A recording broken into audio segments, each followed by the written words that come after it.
A tree that can treat sexually transmitted diseases. What a fantastic tree it is. Introducing Aegyo Disoxylum gaudicodayanum of the family Meliaceae. The genus Disoxylum, which means foul wood, pertains to the characteristic fetid odor of its wood. On the other hand, the species name Gaudicodayanum was named after a French botanist and physician, Charles Gaudicourt-Beaupre. Ague is found in a second growth forest at a low elevation. It grows in dry grassland in Mount Banahaw, Quezon Province and waste places.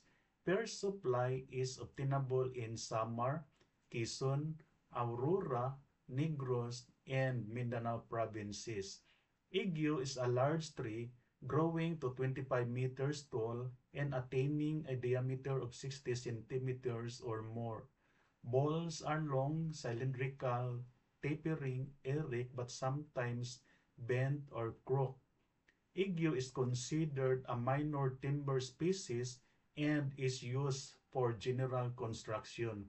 The leaves and bark of ague are reported to have medicinal uses. A decoction of the fresh bark is used to treat a cough.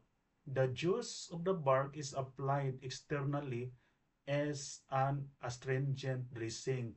The powdered bark mixed with water is used as a febrifuge.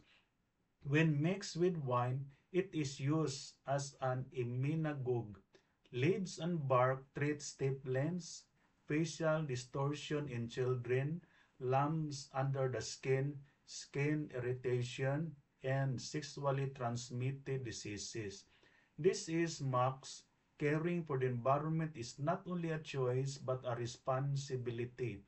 Our efforts, even if small, when combined, can make life for a better future. Thank you and God bless.